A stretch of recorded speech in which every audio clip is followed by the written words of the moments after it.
Hello, everyone, and welcome to another episode of Environmental Justice Now.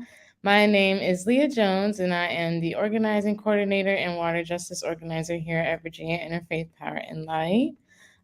Before we get started today, as usual, I'd like to do a very brief land acknowledgement. While we are on a video call and many of us are joining in from different places, we want to remind ourselves that we gather on the unceded land of the indigenous peoples. I'm joining in from so-called Richmond, Virginia, and I am currently located on the land of the Powhatan and Chickahominy peoples. If you are unsure whose land you are on and you would like to find out, you can always visit native-land.ca to find out. So, thank you all again for joining us for another Friday. On this rainy Friday, rather, we hope to bring you all a piece of sunshine and coziness with a friendly conversation between our new staffers here at VIPL. Although at this point, if anyone has been watching the show, for those who have been watching the show, all of our new staff have each appeared on the show in some capacity. I think at this point. But we have yet to really take the time to properly introduce them and learn more about who they are, their connection to environment, and what brought them here to VIPO. So joining me today for these introductions are Jonathan Rigby, Kayla Simpson, and Liam Barlow. Thanks so much for being here, y'all. How are we doing? Doing well. Thanks, Leah. Doing well. Yeah, pretty good. Happy Friday. Happy Friday. Also, very happy Friday. Yes, happy and rainy. But I guess to just start things off, does everyone maybe just want to share a little bit more about themselves, your background? We can start there. Feel free to just jump in. Sure, I can jump in. So, Jonathan Rigby. I am the Faith Outreach and Transportation Campaign Coordinator. I live out in Midlothian, Virginia, just outside of Richmond, with my wife and cat. And some things about me. I like playing soccer. I like hiking, and I like whittling wood. And a bit about my background is I did my undergraduate studies here in Virginia at William and Mary, and after that, I was introduced to environmental justice work in North Carolina, where I worked in farm worker advocacy when a hurricane came through, Hurricane Matthew in 2016. And so from that point onward, I kind of knew I wanted to be involved in faith and creation care and caring for others, and VAIPL is a wonderful place to do that. Yeah.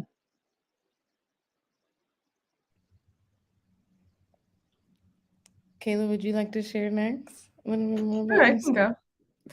go. So I guess a little bit about me. I go by Kayla. I use she, they pronouns. I recently graduated from VCU. I finished with a bachelor's in social work this past May 2022, so fairly recent. And I'm just really excited to be here with VIPL. I have a background in doing organizing and advocacy work. As long as I can remember, I felt like compelled to action, especially during high school with social movements related to like Black Lives Matter and just policy work. But I'm just excited to learn more about environmental justice work and that kind of advocacy. And then I guess in my free time, I enjoy walking around the James. I like spending time with my cat Poppy. I'm excited to see her later and maybe have like a little movie night and listen to the rain. So, yeah. Oh, lovely. What about you, Liam? Hi, everyone. I'm Liam Barlow. I am from Smithfield, Virginia, on the Hampton Roads region, and a 2021 political science graduate from Virginia Tech. My free time, I very much remain a fan of Virginia Tech athletics. I'm in Blacksburg all the time for football and basketball. I enjoy photography, hiking, and generally being outdoors. Growing up in rural Virginia and spending a lot of time in the mountains and in college, I have a deep love for Virginia's public lands. So it's an important mission, I believe, to protect them. Awesome. Photography. I didn't even know that. So this is great for all of us today, including me, to learn more about all of you. John, my next question. John touched on a little bit already, but this kind of just goes into more so now, like environmental justice specifically and creation care, and basically what introduced you to these ideas of environmental justice and the work of environmental justice and creation care.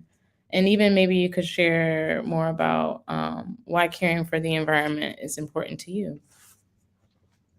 Sure. So, as I mentioned, I entered through that work with the farm workers in North Carolina in 2016. I did that through the Episcopal Service Corps, which is similar to AmeriCorps, but through the Episcopal Church. And so that intersection of justice issues in faith, the intersectionality of all of the different types of justice issues, environmental justice, racial justice, and creation care, kind of melded together.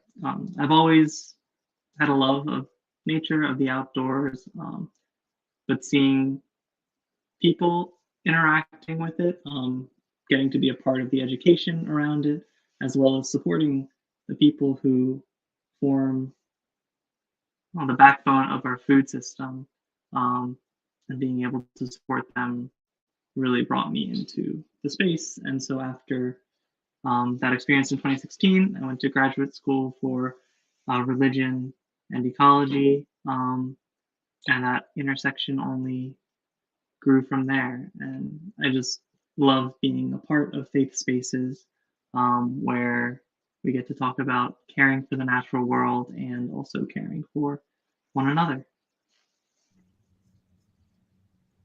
Oh, that's great. I think for me too, I think a lot of my passion for this work came from just the idea of seeing people like interact with environment also, and even food justice as well. You touching on that. I have a bit of a small passion for food justice because I think it's very cool. We need food to survive. But anyone else like to share a little bit more about how you were introduced to environmental justice and creation care and why caring for the environment is important to you? Liam, I know you said something about public lands earlier. Did you want to expand on that a little bit? Yeah. For me, growing up in Smithfield, for those who aren't aware, it's a town known for its pork business and industry through Smithfield Foods. And while I'm not sure I would have known to call it environmental justice until I started this job, it's been very much in my radar in the last few years, being aware of the problems that have come from the mass production of pork. And for example, the waste pits in rural North Carolina that primarily affect Black communities in northeastern North Carolina and in Southside Virginia, that have caused numerous health problems for people in those communities. And we also see it some within the community of Smithfield itself. It's something to be aware of, that the business that keeps our town thriving is something that causes a lot of harm for others in communities that aren't as privileged as our own.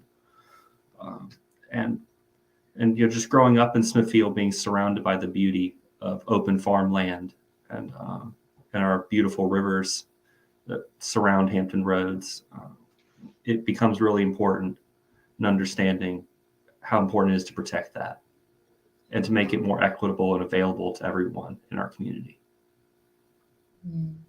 That's definitely a good point about not realizing what environmental justice was, I guess, until you started working here. I think that's also what we see a lot of the times, just in our work with the people that we work with on a daily basis.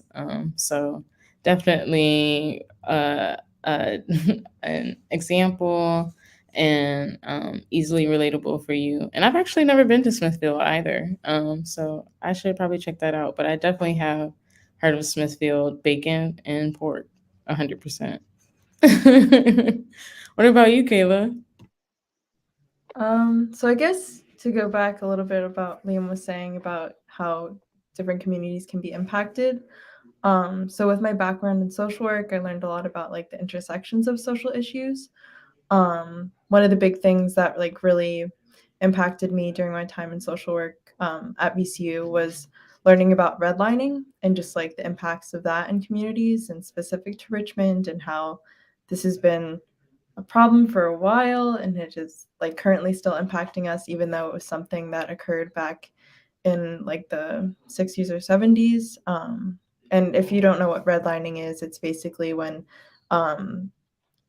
like communities were drawn out and were determined based on essentially like racist a basis of which ones are more profitable or which ones will like promote business. And so lower income communities were drawn up to be shown as like not as profitable or not as like interested when it comes to economic development. And that relates back to green spaces too, because in these communities there was less of an impetus to like plant trees, and you can see that in the impacts of how communities don't really have access to parks, or they don't have the temperatures are actually higher in places without trees or green space.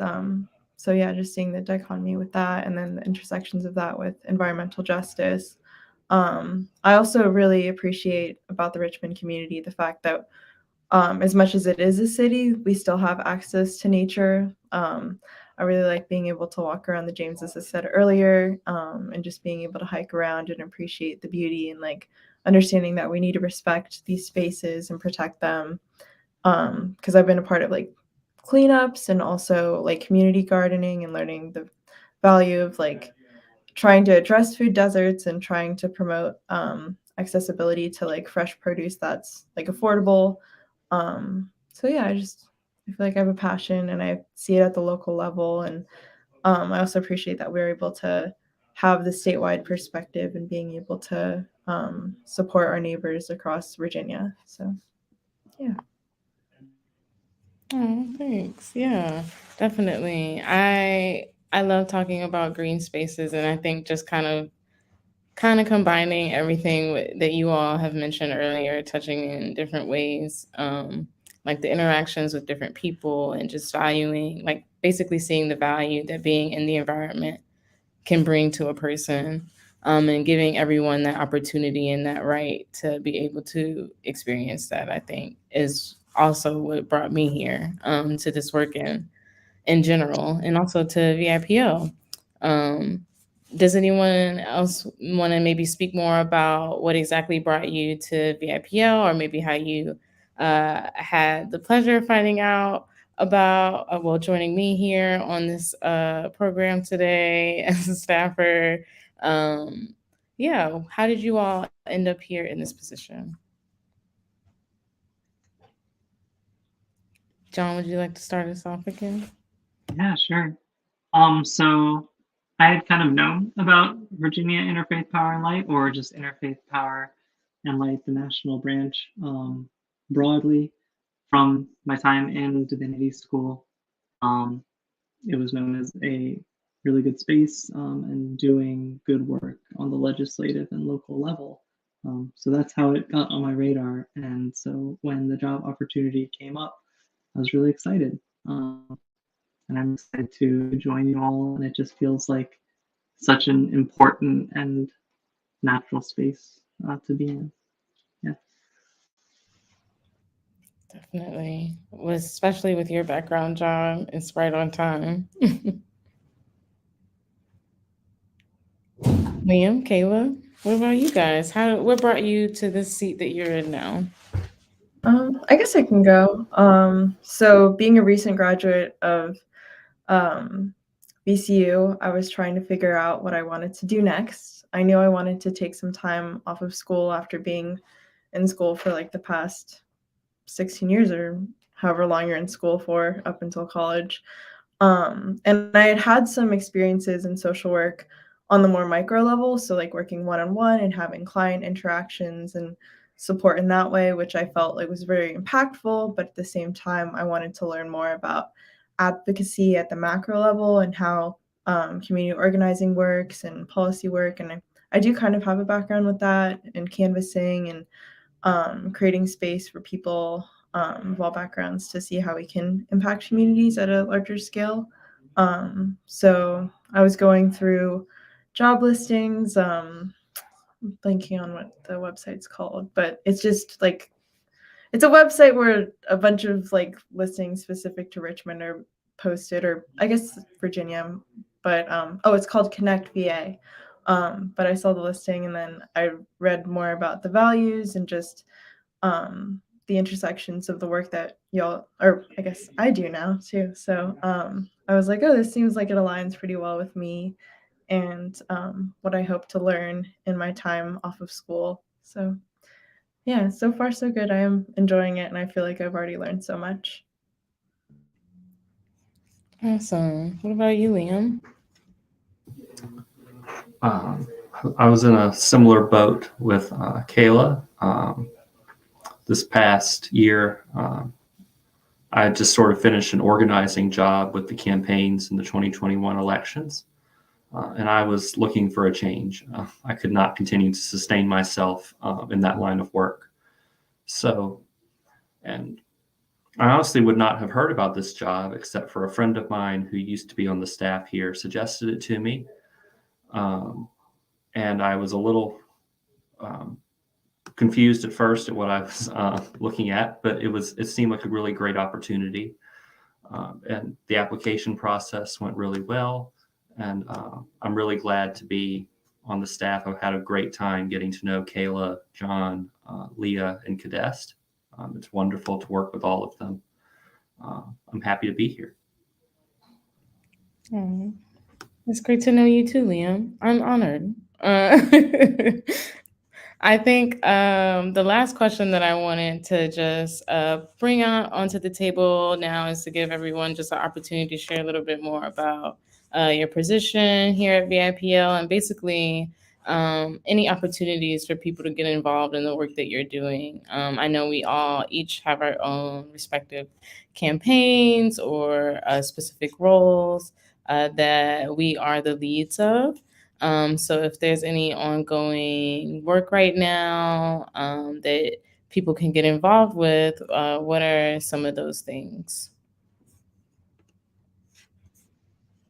that come to mind? Yeah, I can start out with this one. So as I mentioned, I'm the Faith Outreach and Transportation Coordinator. So on the Faith Outreach side, Virginia Interfaith Power and Light, we offer workshops in creation, creation care, greening your congregations or faith communities, those efforts, as well as the program. So partnering with Virginia Interfaith Power and Light and connecting with other communities doing similar greening work. On the transit campaign side, we are working in transit education and connecting communities, advocacy for improving the public infrastructure in Richmond. So you can feel free to reach out to me. I don't know if I can put my email in the comments, but reach out to me if you're interested in a workshop or hearing more about the Partners Program. We are also currently doing Climate in the Pulpits, which Minbar and Vima, which is a campaign up until the end of November, advocating for bringing this discussion of the importance of climate change into your congregation or faith community. So you can also join that as well. Awesome. What else do we have going on, you guys? I can go next.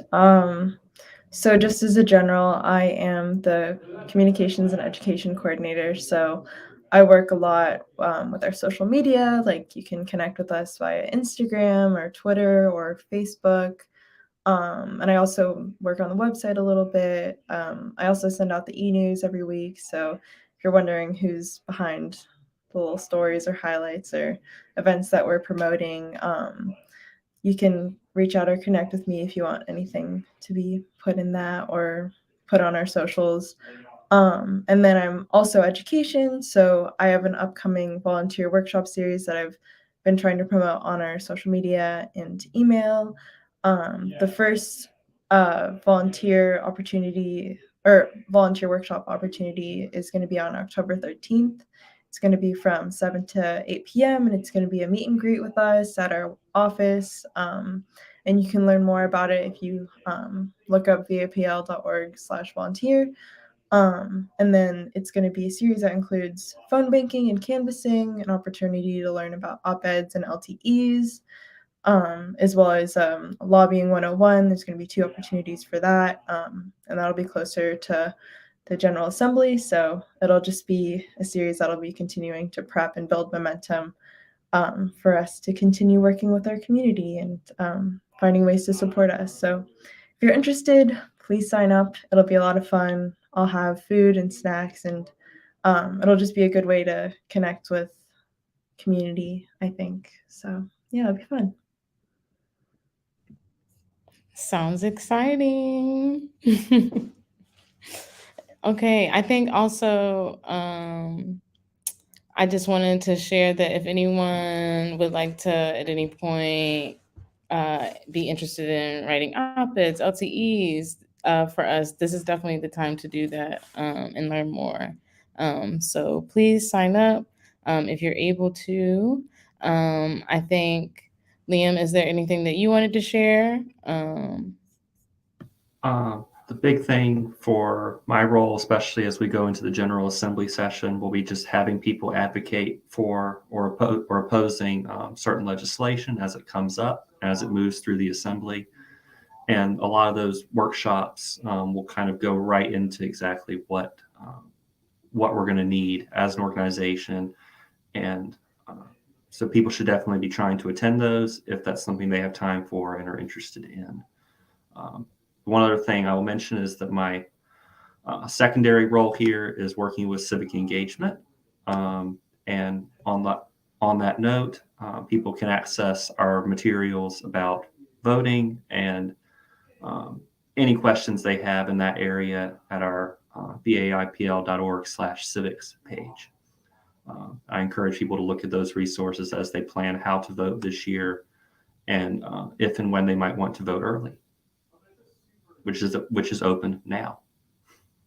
Yes, and we also found out or realized rather that same-day registration is also happening for the first time this year in Virginia. So definitely spread the word on that.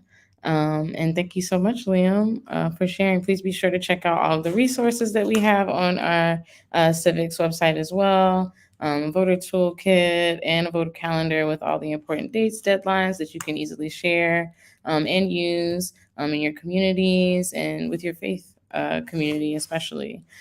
So with that being said, I think if there's nothing else to share about what we have going on, I know it was quite a lot. We have Climbing the Pulpits. Please feel free to register your faith community.